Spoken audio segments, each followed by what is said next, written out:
Hey friends. Tonight, let's chat about a profession that sounds a bit marvelous, doesn't it? Imagine, back in the Middle Ages, you'd go to a local craftsman to get a shave and a haircut, and it turns out this master could not only freshen you up but also, quite possibly, help you with a bit of bloodletting or pull a tooth. Just hearing that, doesn't it make you think the scope of business for these barbers was a tad beyond our imagination? Back then, when people sought out their local Tony, it might not have just been for a new style, but genuinely to solve some practical ailments from head to toe. If you also enjoy listening to these kinds of long-buried, yet rather intriguing historical snippets before bed, feel free to give this a like, or perhaps quietly subscribe to our channel. I'd also especially welcome you to tell me in the comments what time it is, which city you're in, and what kind of mood you're in as you listen. Alright, the night is deep. You can dim the lights around you a little more, let your body and thoughts slowly relax. Together, let's gently pull back the curtain of history and visit those forgotten medieval barbers, to see just how many unknown secrets were hidden in their little shops. To truly understand why medieval barbers were jacks of so many trades, we must first journey back together to the European towns of that era and get a feel for the atmosphere of life back then. Towns then weren't as neatly planned as ours are today. Streets were mostly narrow and winding, lined with tightly packed timber-framed houses, their roofs overlapping so closely they almost touched, making it difficult for sunlight to penetrate deep into the alleyways. The air was filled with a medley of smells: the smoke from wood fires, the scent of livestock, the distinct odor of tanneries, and the aroma of wheat drifting from bakeries, all intermingling to create the unique symphony of life. In a medieval town, people hurried along, carriages clattered over cobblestone roads, and church bells regularly echoed across the city, reminding everyone of the passage of time and the presence of faith. In such an environment, people's understanding of health was vastly different from ours today. The dominant theory at the time was the doctrine of humors, inherited from ancient Greece. Simply put, it was believed that the human body contained four primary fluids: blood, phlegm, yellow bile, and black bile. If these four humors were in balance, a person was healthy. If they became imbalanced, various diseases would inevitably follow. The doctors of that era, those formally trained physicians educated in universities, were very few in number and primarily served the nobility and wealthy urbanites. Their diagnoses were often based on observing a patient's humors, and the prescriptions they issued mostly consisted of herbs, spices, or some rather mysterious-sounding concoctions. For the vast majority of common people, falling ill and finding a university-educated physician for treatment was almost an impossibility. They relied more on empirical remedies, family-handed-down herbal recipes, or praying in church, seeking the protection of divine spirits. In this healthcare environment, a special professional group emerged and played a very important role, the protagonist of our story tonight, the barber, or more accurately, the barber surgeon. You might find it strange, cutting hair and performing surgery.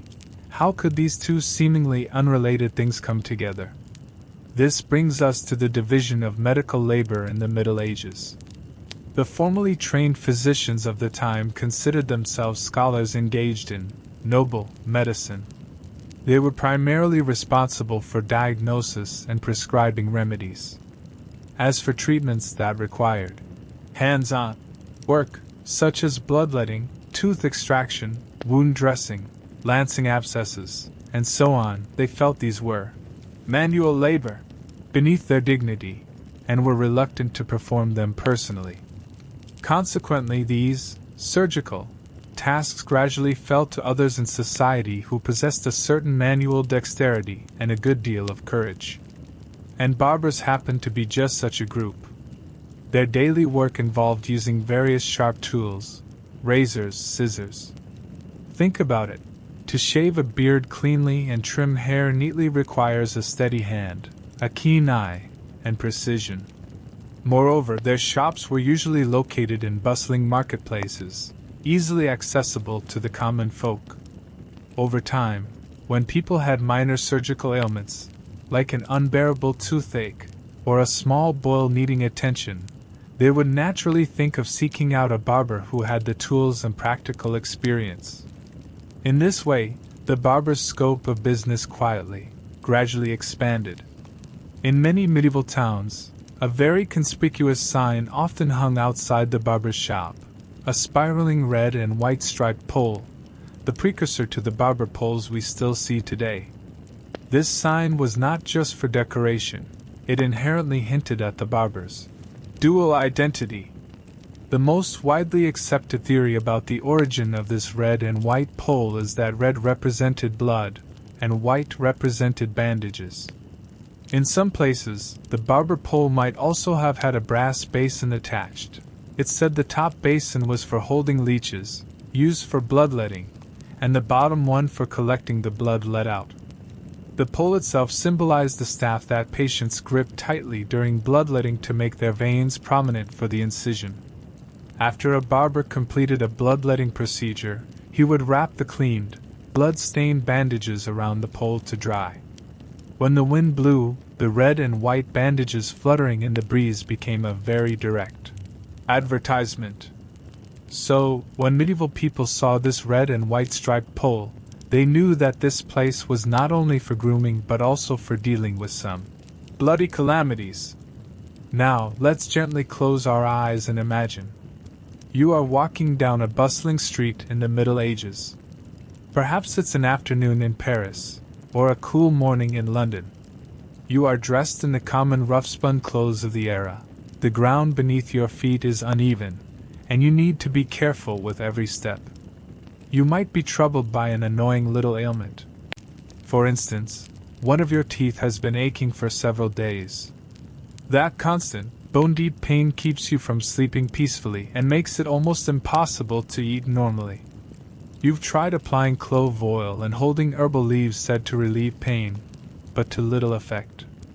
In an age without specialized dentists or modern painkillers, the torment of a bad tooth was enough to make life unbearable. You've heard there's a barber in town who is not only skilled at neatly trimming the beards of noble gentlemen, but, more importantly, is also very deft at pulling teeth. Although the thought of tooth extraction makes your heart quail, you know that a short, sharp pain is better than prolonged agony, and you simply can't endure this suffering any longer. So, while enduring the toothache, you search the streets. You see sparks flying in the blacksmith's shop, a queue outside the bakery, and peddlers hawking their wares energetically. Suddenly, your eyes light up. At the entrance of a small alley not far away, you spot that familiar sign, a wooden pole painted with red and white spiral stripes, swaying slightly in the breeze. Beside the pole is a rather inconspicuous little shop. A wooden sign might hang by the door, perhaps with a drawing of a razor and something scissor-like, or maybe nothing at all, its identity confirmed solely by that red and white pole. You take a deep breath and walk towards the barber shop. The door might be ajar, and you peer inside. The light is somewhat dim. You might detect a mixture of smells, perhaps the fresh scent of herbs, the particular odor of some ointment, or even, faintly, a slight metallic tang of blood, quickly masked by other scents. You might hear some muffled sounds from within the shop, perhaps the barber conversing with a customer, or the slight clinking of tools. Why would you be drawn to such a small shop? It's not just because of that tooth that's causing you unbearable pain.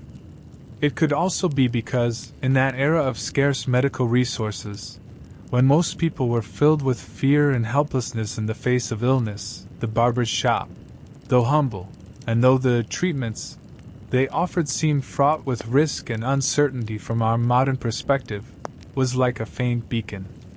It provided ordinary people tormented by pain with an accessible place to seek help.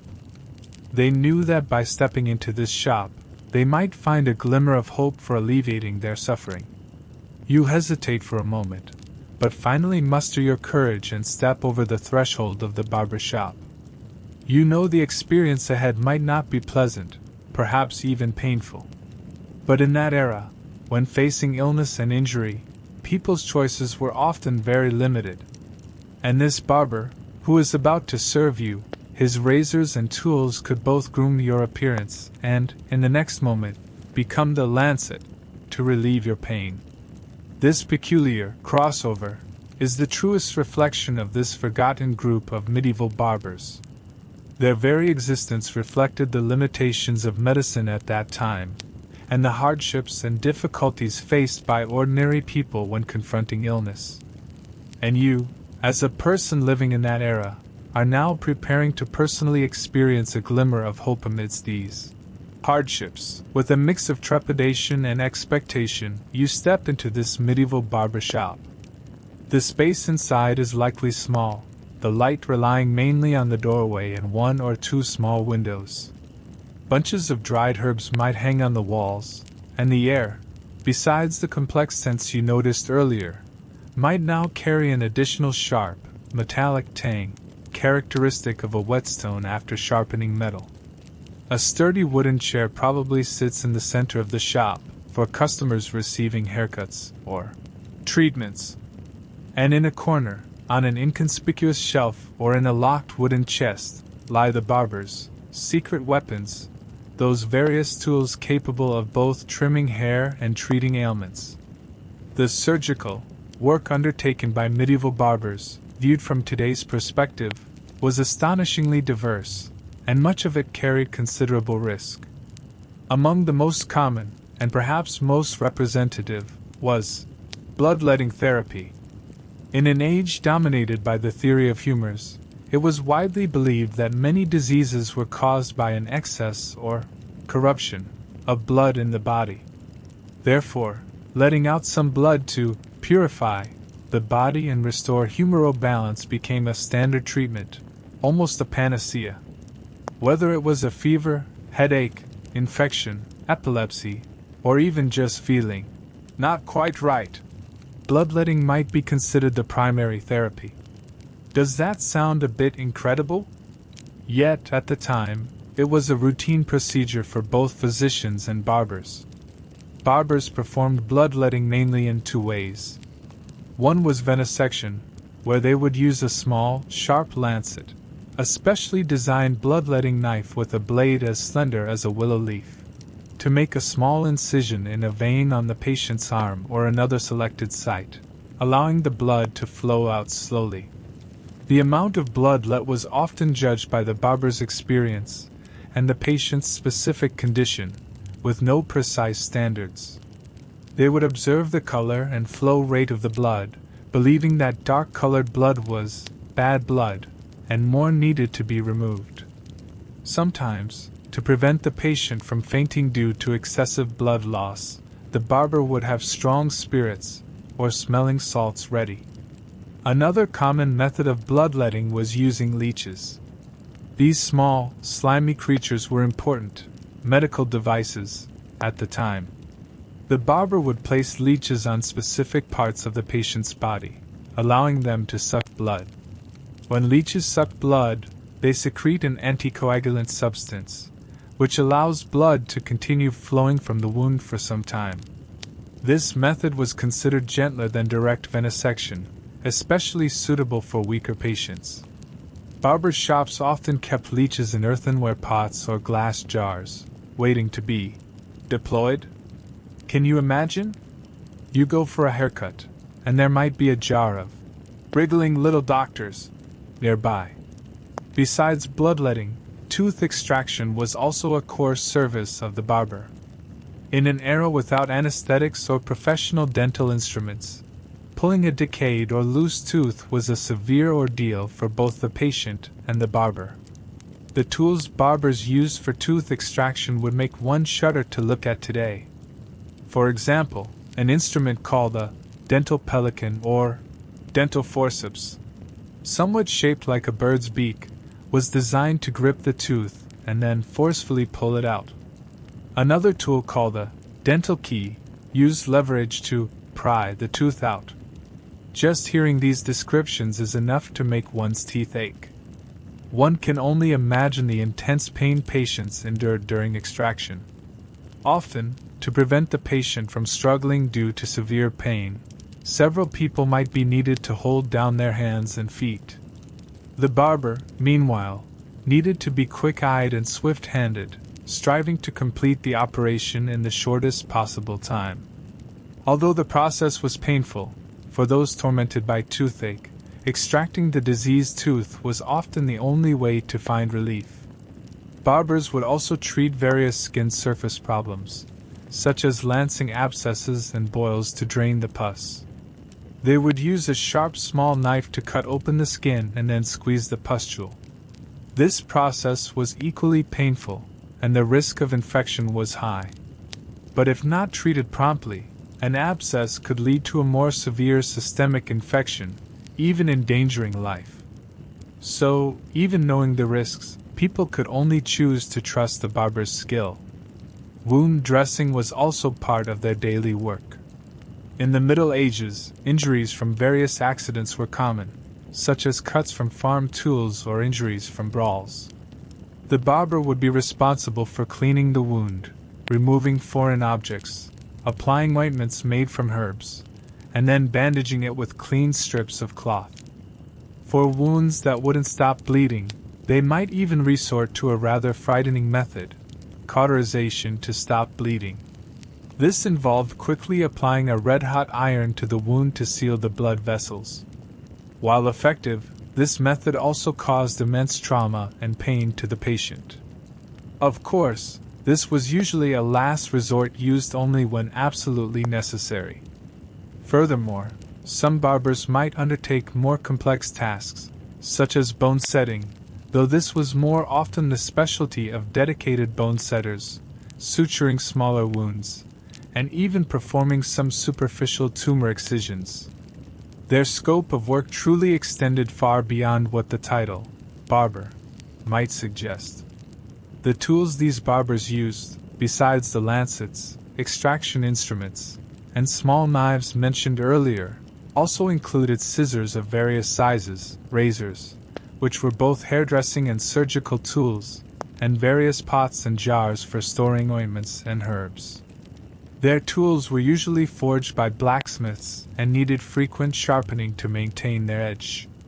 You can imagine a medieval barber whose tool bag might contain both combs and hair shears, as well as lancets and probes. A rather distinctive image, isn't it? So, where did these barbers learn their medical skills? They didn't receive systematic theoretical education like university-trained physicians. Their knowledge and skills primarily came from apprenticeship and accumulated experience. A young person wanting to become a barber surgeon would typically need to find an experienced master and start as an apprentice. Now, let's imagine you are a young apprentice in a barber shop. Your daily work might begin with sweeping the shop and cleaning the tools. You would observe the master cutting customers' hair and shaving their faces, and you would also assist by handing tools when the master performed surgical operations. You would witness all sorts of illnesses and injuries, and you would see people groaning in pain and expressing gratitude after receiving relief. You would learn how to identify and use those complex tools. For example, the master would tell you what kind of lancet is best for bloodletting a stout person, or which forceps are most effective for extracting a specifically shaped tooth. You would also learn some herbal knowledge, knowing which herbs could stop bleeding and which could reduce inflammation. The master might have you memorize some simple rhymes about human anatomy. Although this knowledge might seem very rudimentary, even largely incorrect by today's standards, it was the theoretical basis on which they relied for their work at the time. You might see the master bloodletting a farmer who is feverish from overwork. The master asks you to prepare the brass basin and bandages, then skillfully finds a vein on the farmer's arm, makes a light incision, and dark red blood flows into the basin. You watch nervously, afraid something might go wrong.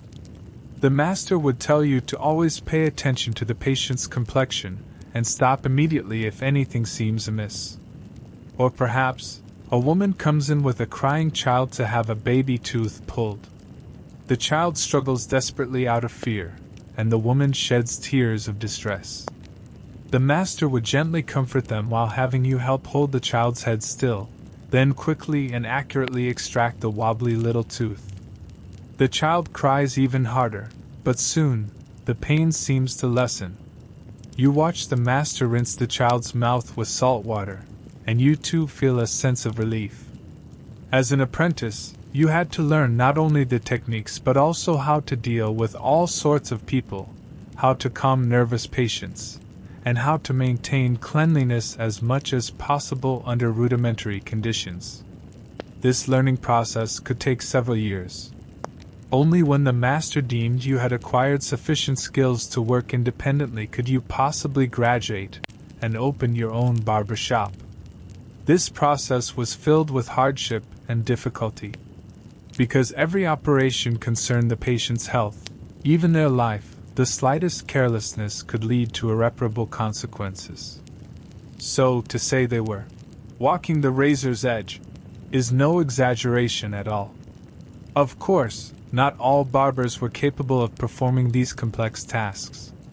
Some might be more adept at hairdressing and shaving, being more cautious with surgical procedures, while others, due to their boldness, meticulousness, and rich experience, might gain renown in this surgical field. Some scholars studying medieval guild records have found that some barbers' guilds even stipulated which medical procedures members could perform, attempting to regulate the profession. However, in an era where medical supervision was far less stringent than today, a barber's skill level and professional ethics largely depended on individual conscience and customer reputation. Although the medical practices of medieval barbers seem primitive, crude, and even dangerous or wrong to us today, during that specific historical period they did, to a large extent, fill the gap in professional medical resources, providing assistance within their capabilities to countless ordinary people. With razors and lancets in hand, they navigated between the seemingly unrelated fields of hairdressing and surgery, becoming a unique and indispensable presence in medieval society. The challenges they faced, the risks they undertook, and the diligence with which they strove to alleviate others suffering under humble conditions all deserve our understanding and remembrance today. A medieval barber shop was not just a place for bloodletting, tooth extraction, or hair trimming. In many instances, it was more like a small community center, a neighborhood, healing place, and information exchange. For the common folk of the time, especially men, the barber shop was an important social venue in their daily lives. Here, they could not only receive certain physical care but also find momentary mental relaxation and all sorts of grapevine news. Imagine you're not there for any urgent ailment, just because your beard has grown long, or perhaps you simply want to chat with someone to pass an afternoon. You walk into your usual barber shop. The owner, let's call him Master John, might be busy shaving a customer, his razor, held in a callous yet nimble hand, gliding up and down, making a fine swish swish sound. On a nearby bench, one or two other waiting customers, or perhaps just neighbors, might be seated, casually discussing town news, market prices, or some anecdote about a local nobleman, occasionally exchanging a few words with Master John. The shop's furnishings were usually simple. Apart from the central barber's chair, which might just be a sturdy wooden stool or a back chair, there would be a copper or earthenware basin for hot water by the wall, with a few well-washed cloths draped beside it. One or two polished bronze or tin mirrors might hang on the wall. Though not as clear as our modern mirrors, they served their purpose. Some herbs in various pots and jars might be neatly arranged on shelves, exuding a faint, distinct aroma. If this barber also treated minor injuries, you might find splints, bandages, and the like stored in a corner. The atmosphere here was generally quite relaxed and informal. Unlike being in church, where one had to sit upright, or facing a nobleman, where one had to be cautious, people here could talk more freely, expressing their opinions. Master John, while working, would often join in the conversation. He was well informed, encountering all sorts of people daily, and naturally heard many stories. You could say the barber's shop was a small information hub in a medieval town. News of a new baby in a family, a lost sheep, or a new decree from the local lord could often be heard here first. So, what was the social status of these multi-talented barbers? Generally, they belonged to the respected artisan class in towns. They possessed a practical skill, capable of providing essential services to the community.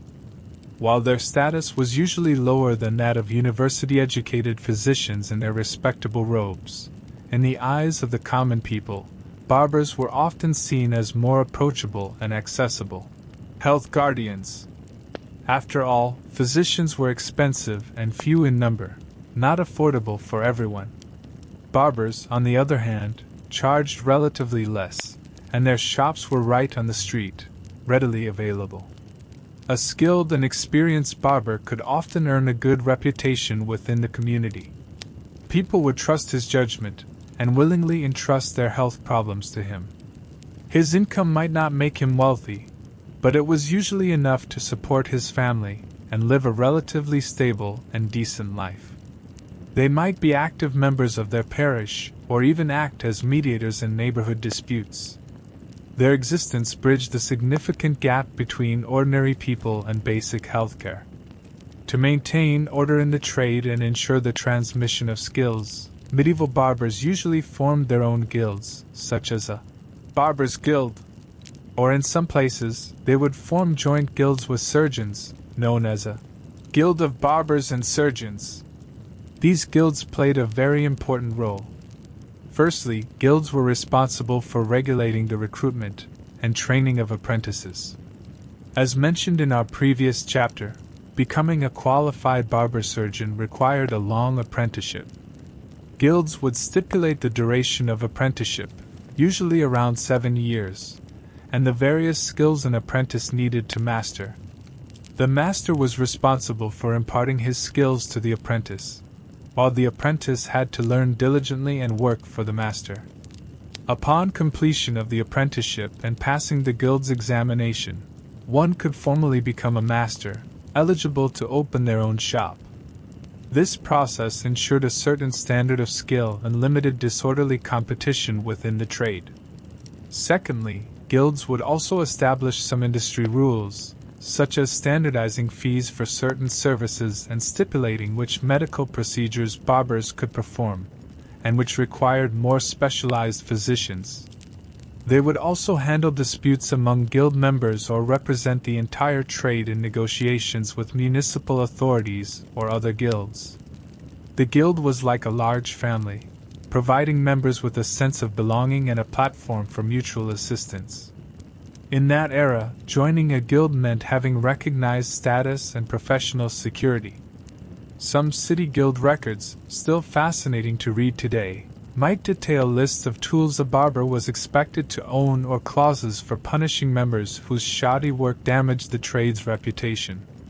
These records vividly reflect the efforts towards industry regulation at the time. The relationship between barbers and formally trained physicians was rather subtle and complex. On one hand, there was a hierarchical difference. Physicians held themselves in high regard, believing they possessed profound knowledge, while barbers were seen more as engaged in manual craft. Doctors often criticized barbers for their lack of theoretical knowledge and crude practices. In some medical texts, we can even see physicians directing and looking down upon barbers performing surgical procedures. On the other hand, there was also a practical cooperation, even dependence, between them. Often, after a physician diagnosed a condition, if they deemed bloodletting, tooth extraction, or other minor surgical treatment necessary, They themselves would not perform it but would instruct the patient to find a barber to carry out these specific operations. The barber thus became the practitioner under the physician's theoretical guidance. You can imagine a scene. A well-dressed physician comes to your bedside, carefully inquires about your condition, observes your complexion, then, after a moment's thought, writes out a prescription full of Latin and instructs. You also need to let out 8 ounces of bad blood. Go find Thomas the barber in the south of town. He knows what to do. This model of cooperation was very common at the time. Of course, precisely because this division of labor and its boundaries were sometimes not so clear, conflicts and disputes often arose between barbers and physicians over their scope of practice. For instance, a barber who gained fame for successfully treating a complex wound might incur the displeasure of local physicians, who felt he had overstepped his duties. Guilds also frequently clashed over the right to treat certain diseases. These turf wars, from one perspective, also reflected the complexity of the medieval medical market and the coexistence of various types of practitioners. Now let's return to your perspective again.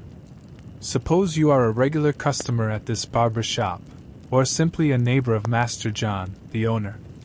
Through daily observation, you would see the daily life of these blade wielders, and the joys and sorrows of their profession. Master John opened his shop very early in the morning. He would first meticulously clean the shop, wipe his tools clean, and arrange them neatly. Then, 1 or 2 early risers might come for a shave, or to have their beards trimmed for an important event. You watched Master John apply a warm towel to a customer's face, then skillfully use his razor to remove excess hair, his movements gentle and focused. While enjoying the service, customers would chat with him about everyday matters or ask for news. In the morning, some people might come seeking help for illnesses.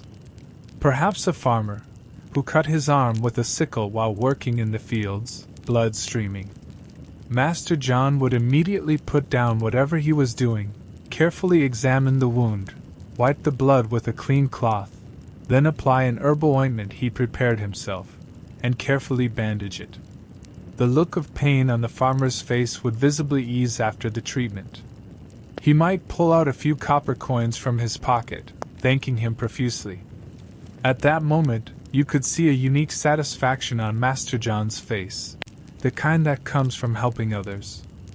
After noon, there might be fewer people in the shop. Master John might use this time to teach his young apprentice how to sharpen razors or identify some commonly used herbs. The little apprentice, wide-eyed, would listen attentively, trying to memorize every word his master said. You know, this little fellow would one day become someone like Master John, serving the community. In the afternoon, different challenges might arise. For example, a mother might rush in anxiously with a child crying incessantly due to a toothache. Master John would patiently soothe the child, then, as quickly and with as little pain as possible, help extract the troublesome baby tooth. Although the child cried even harder, soon, when the pain subsided, he would gradually calm down in his mother's arms. The mother's grateful gaze was perhaps more precious to Master John than any payment. Of course, not every treatment went smoothly. You might also have heard of, or indirectly sensed, some unfortunate moments. For instance, once, an old man sought help for a severe infection. Master John did his best, bloodletting him and applying medicine, but ultimately couldn't save his life. For a few days after, the atmosphere in Master John's shop seemed rather somber. He spoke little, and his usual smile was absent. You knew he must have felt remorseful and sad about it. In that era, faced with many dangerous diseases, even the most experienced barbers often felt powerless. Every failed treatment was a heavy blow to them. You might also observe that Master John's hands, from years of using tools, were covered with thick calluses. and his joints were somewhat deformed. His back, from long hours of bending over his work, might also be a little stooped. But he still persevered in this small shop every day, using his skills to provide services to the people who came and went. He witnessed too much birth, aging, sickness, and death, and experienced too much of human warmth and coldness. These medieval barbers were both ordinary craftsmen and folk healers possessing unique skills. Their shops were a microcosm of city life, full of a worldly atmosphere, and also carried the common people's longing for health and their struggle against illness. Their lives contained the joy of success and the frustration of failure, the satisfaction of recognition and the bitterness of misunderstanding. In their own way, they played a complex yet crucial role in that special era, leaving behind a piece of history worth savoring. The wheels of time turned slowly onward, and that long medieval era where the roles of barber and surgeon were intertwined would eventually face its moment of transformation. The blade wielders, who once played multiple roles in the city streets and alleys, whose small shops served as both barber shops and emergency rooms, would not see this state of affairs last forever. The development of medicine itself, along with evolving societal views, like two invisible hands, began to slowly but surely guide the once closely linked trades of barbering and surgery down different paths. The seeds of this transformation were quietly sown during the Renaissance. This was a great era of intellectual liberation and cultural flourishing, when people rekindled a strong interest in the classical cultures of ancient Greece and Rome, including the exploration of human anatomy and medical knowledge. Anatomists like Vesalius, by personally conducting human dissections, challenged and corrected many long-held erroneous notions, making people's understanding of the body more precise and scientific. This emphasis on anatomy laid a crucial foundation for the development of surgery. After all, to operate on the human body, one first needs a clear map of its structure. At the same time, some innovative surgeons began to improve techniques and enhance treatment outcomes through practice. For example, the famous French surgeon Ambroise Paré, who himself had once been a barber's apprentice, revolutionized the treatment of gunshot wounds and amputations during his military career. He advocated for ligating blood vessels instead of the brutal method of cauterization with a hot iron to stop bleeding, and promoted the use of gentle ointments to treat wounds instead of sterilizing them with boiling oil. These advancements, which seem like common sense to us today, were remarkable breakthroughs at the time, greatly reducing patients' suffering and improving surgical success rates. Paré's contributions not only advanced surgical techniques but also indirectly elevated the social status of surgeons, beginning to distinguish them from traditional craftsmen who relied solely on experience. With the accumulation of medical knowledge and the advancement of surgical techniques, people gradually realized that surgery was a complex and profound discipline. It required not only courage, meticulousness, and a steady hand, but also systematic theoretical knowledge and professional training. Consequently, specialized surgical colleges or guilds of surgeons began to emerge in some major European cities. These organizations were dedicated to standardizing surgical education, training professional surgeons, and fighting for the legitimate status of surgery as an independent and respected medical profession. This process was long and gradual. For a considerable time, barber surgeons and university-educated, pure, surgeons coexisted, and the boundaries between them were not always clear. In England, there was even a very representative organization, the United Company of Barbers and Surgeons. The very existence of this joint company illustrated the intricate connections between barbering and surgery during that transitional period. They managed trade affairs together, but internal disagreements often arose due to their respective interests and professional development directions. Imagine if you were living in an era when these changes were gradually taking place, say, a European city in the 17th or 18th century. You might still go to the corner barber shop for a shave and a haircut. The owner might still, much like in your parents' memories, be able to help you with minor cuts or apply his ancestral ointment to a sprained ankle. However, you might also notice some new developments. For instance, you hear that a surgeon has come to town. Unlike traditional barbers who run small shops open to the street, he receives patients in a more respectable house. He doesn't offer shaves or haircuts, only deals with fractures, dislocations, or performs surgeries that sound rather complex. He might even use some shiny metal instruments you've never seen before. When people talk about him, their tone might carry a hint of awe, as well as curiosity about the new technology. You might find that some young barber apprentices no longer focus most of their energy on learning surgical skills like bloodletting and tooth extraction. Instead, they concentrate more on hairstyle design and wig making, because in that era, elaborate wigs were very fashionable among European high society, becoming a new source of profit for barbers. Meanwhile, young men aspiring to make a mark in surgery would strive for opportunities to study at newly established surgical colleges or work as surgical assistants in large hospitals to gain more professional knowledge and training. Gradually, the surgical meaning of the red, white, and blue striped pole outside the barber shop, in some regions, blue was later added, said to represent veins, began to fade. People went to barber shops more for grooming needs. And when they encountered illnesses requiring surgical treatment, they would seek out those specialized surgeons. The barber's razor remained sharp, but its primary focus shifted from the body's lesions back to hair itself.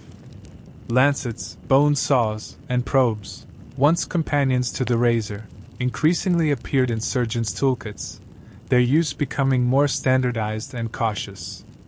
Of course, this professional separation was not instantaneous, nor did it occur synchronously everywhere. In some remote small towns or rural areas, due to the scarcity of professional medical resources, the tradition of barbers also serving as surgeons likely persisted for a much longer time. They remained the most accessible and relied upon health guardians for local residents facing illness. Some historians, researching local archives, find that even into the 19th century, barbers in some areas were still performing medical activities like tooth extraction and bloodletting, like a long, fading echo of that ancient profession in the river of time. So, when we look back at this history, how should we evaluate those forgotten medieval barber surgeons? They lived in an era of limited medical knowledge and primitive treatments. Many therapies that seem simple, or even absurd to us today were mainstream back then. Many of the surgical procedures they performed undoubtedly involved immense pain and risk. However, we cannot detach ourselves from the historical context and judge ancients by today's standards. In an age when professional doctors were scarce and medical care was inaccessible to common people, it was these barber surgeons who, with their relatively low fees and convenient services, undertook most of the basic surgical medical work. They were the jacks of all trades, in the marketplace, the first line of defense for the health of ordinary folk. They might not have had profound theories, but they possessed rich practical experience and the courage to face blood and suffering directly. Day after day, they treated abscesses and wounds, extracted agonizingly painful teeth, and let blood from feverish patients, blood that was considered superfluous. Each procedure was an ordeal for both them and their patients. They witnessed too much pain and groaning, and also shared countless moments of joy and gratitude upon recovery. Their shops were not just places for haircuts and treatments, but also microcosms of community life, filled with human warmth and worldly concerns. Their existence was a unique and important part of the history of medical development in the Middle Ages and even into the early modern period. Although they were eventually replaced by more professional and scientific surgeons, the practical experience they accumulated and their efforts to meet societal medical needs provided, directly or indirectly, lessons for later medical advancements. They were like paving stones on the road of medical development, perhaps now covered by the dust of history, but the weight they once bore should not be entirely forgotten. Today, when we see the rotating red, white, and blue pole outside a barber shop, perhaps we can allow ourselves an extra flight of fancy. It's not just a trade sign, it's a relic of a distant history. Once upon a time, it also represented blood, bandages, and the struggle and hope for life. The weight and warmth hidden behind those colors are worth savoring. The night is now very deep. The story of the medieval barber surgeons is also coming to a close. Those busy figures under dim lamplight, those blade wielders, walking the razor's edge, their stories, along with those ancient tools and remedies, have gradually faded into the mists of history. We can almost see the last oil lamp being extinguished in the barber's shop window, the last patient leaving with a sigh of relief. That spinning red and white pole, in the silent night, has finally ceased its call. The world returns to tranquility, leaving only the sound of flowing time, gently echoing in our ears. Good night, and I hope tonight's story will accompany you into a peaceful dream.